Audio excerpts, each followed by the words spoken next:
begin.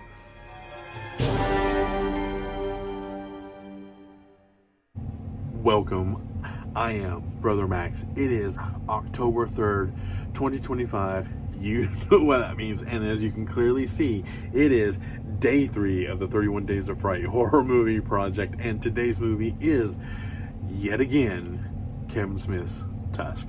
Now, I know I did it for day 1 and 2. I did day 2 as mainly as a joke, but I still really wanted to talk more about that movie. Whereas today's movie, I lost today's movie because normally I have a stack of movies off to the side, and as the month kind of goes on, it's kind of a nice visual. They kind of see the the stack of movies kind of wither down. You know, it's like, oh, and it's also kind of sad to see the month of October is kind of coming to an end. But it's I kind of do it as a visual, but for some reason I just kind of lost today's movie. I don't know what happened to it. I might have accidentally boxed it up, or I've been moving stuff around down here. I just cannot find it at the moment, and I already had everything set up. So only thing I had to do was just change the 2 to a 3, and there was just some stuff that I hadn't really got to talk about Tusk about, and that in particular is you clicking subscribe, leaving a like, comment, and sharing this video, which I mentioned, forgot to mention in the previous videos. But please do all that stuff because it helps me get my channel and movies out there to a much broader audience, especially hitting that like button and clicking subscribe. But like I mentioned, the one thing I really haven't talked about this movie is the director himself, Kevin Smith. Like his movies, if you look at his filmographies, it is very there's a consistency. Okay, let's put it that way. Like, it's definitely dick and fart jokes, but the thing is, like, Clerks has a lot of heart because it's a dude who got called in on his day off. Mallrats is about relationships. Chasing Amy, about relationships as well. Dogma, it's about like wanting more out of life, and then when you get a mission thrusted upon you, you have to go save the world essentially. And when a couple of renegade angels trying to go into to back into heaven, negating all the existence, you know, that kind of thing. So like, and Jersey Girl, like I could go on forever about that, but about his movies, it's just like there's this consistency about like heart and dick and fart jokes, you know. But yeah. But anyways, quick side note: I'm still drinking my hard cider from day 1. It's a little warm, definitely warm, because it's hot down in the basement for some reason, but still really good. But him directing Tusk and the movie Red State, which is his other foray into the horror genre, which is, these two are still two drastic movies. Red State is like very gritty and very fast paced, and like it's frantically edited and everything, and like the subject matter of that, you know, being very religious and everything, like it was kind of like, it was fun to see him kind of go back into that realm of stuff, like from Dogma and whatnot.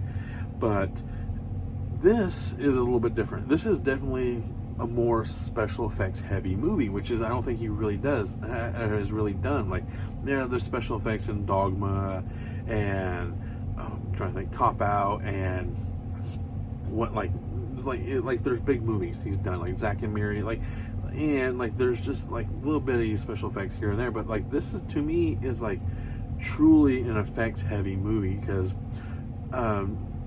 you know, Justin Long getting turned into a walrus, you know, it's like, it's a full walrus costume where he gets planted into, and as I mentioned, like in day 2, I think, is where you can actually see like how he makes the walrus costume. He's kidnapping and killing people. Howard Howe, played by Michael Parks, kind of just like patching these people together and using bone from his own leg to make the tusk and everything. As you can see, it's all told throughout the movie. But Kevin Smith's way of like presenting it on style is just like, you see Howard Howe's character kind of polishing the femur, you know, he's like, that's like the you know, the biggest bone in the body, I think, and he's just like taking a piece of sandpaper and kind of smoothing it out, and like you obviously know that's going to be one of the tusk to go onto Justin Long's character. And it's just like moments like that in the movie. Like it's like the characters are constantly like kind of doing stuff. Like he's like pausing that, or they're talking into a mic on the podcast and stuff like that. Or he's just kind of just like he set this world up really, really well, and things like that. It's like when I don't really want to like spoiler too much, because I know I talked about it heavy for the last couple days, but this movie still needs to be experienced.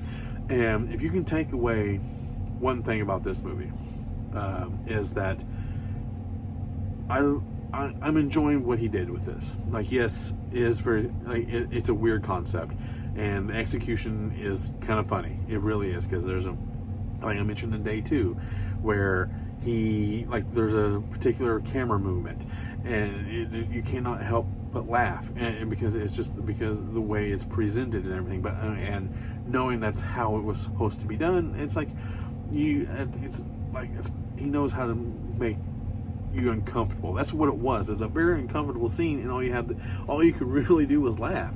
So, and then when the movie starts to kind of start like reaching its it's the climax of the movie, where like all these characters are starting to come together. You got this big kind of like fight sequence at the end of the movie, and it's expertly edited, and like Kevin Smith he knows how to put a movie together, okay? And despite the subject matter, like if you go watch Red State and then watch this, like sometimes you're like, is this the same director? It really is. It's fun to watch directors who have like a certain genre nailed down, and then when they go into a different one, it's so awesome. That's kind of why I love Quentin Tarantino, because if you watch Pulp Fiction compared to like Kill Bill, it's two drastically different kind of movies, but you can clearly tell it's that same director, where this you can't. That's what I really liked. If you were to do like give me like a million guesses, I probably wouldn't. It would probably take me 800,000 of them to guess Kevin Smith, because I would go through the obvious choices, like, is it Stuart Gordon, is it all the directors from the 80s, who's really good at body horror movies, and stuff like that. Kevin Smith wouldn't pop up. That's what I'm trying to say. And so yeah, and there is some moments where it has, I think the only really scene that would give it away that this was directed by Kevin Smith is the beginning of the movie, where Wallace and Haley Joel Osment's character, which I'm blanking on, they're sitting at their podcasting table and they're talking, and they're kind of having banter, like friendly banter, and that's kind of the only way you could probably tell this was a Kevin Smith movie, other than the fact that it takes podcasting in it and everything like that. But yeah.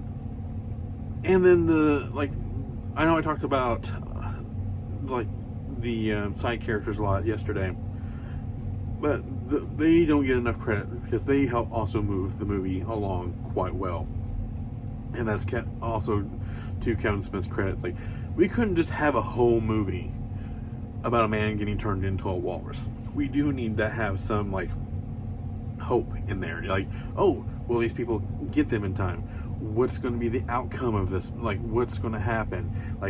We need to have the audience in that movie, in this realm of the movie. It's even though Wallace can be he kind of deserved some of what happens to him, but not all of it.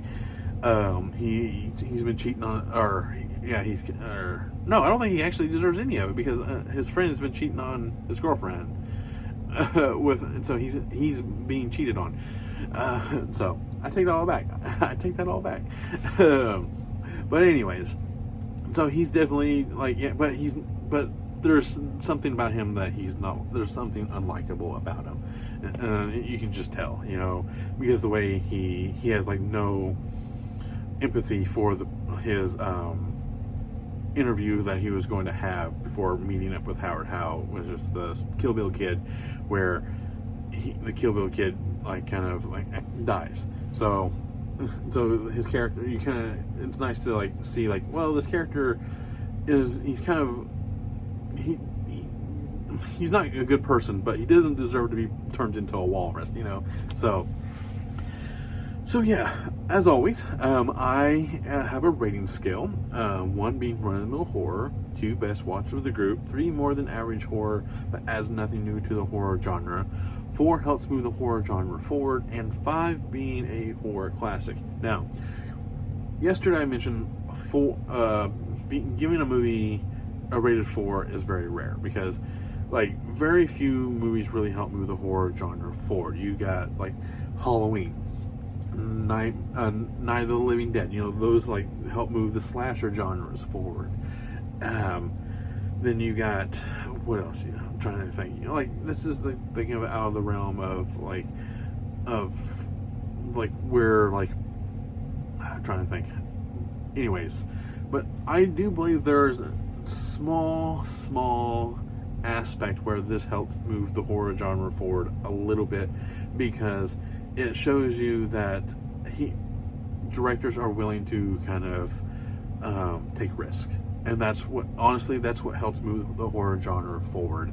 And it's when directors take risks. And yes, this is part 1 of the Canadian trilogy. I can't remember what it's called. It's like Tusk, Yoga Hosers, and Moose Jaws, which we're still waiting on.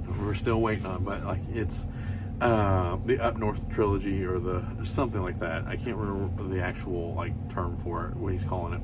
But yeah, just these movies are fun to watch, and definitely, like, you can clearly tell Kevin Smith had fun making them. And even though he talks a lot of crap about his movies himself, but watch it. Go watch this movie. When directors are, like I mentioned, like, have a very unique style and then they switch it up, I will give them credit where credit's due every single time. I don't care if the movie is poorly made or whatnot, or doesn't execute anything well, but I'm like, you know what? He tried. He tried. So that is all I have to say on Tusk for day 3. And I will see you all tomorrow for day 4. And hopefully I will finished this up. But still good, still really good, warm, still good. But as always, I am the one and only MSJ, Brother Max, and the only way I can end these videos is to say, stay spooky, be safe, have a happy and safe October, like I mentioned, and thank you.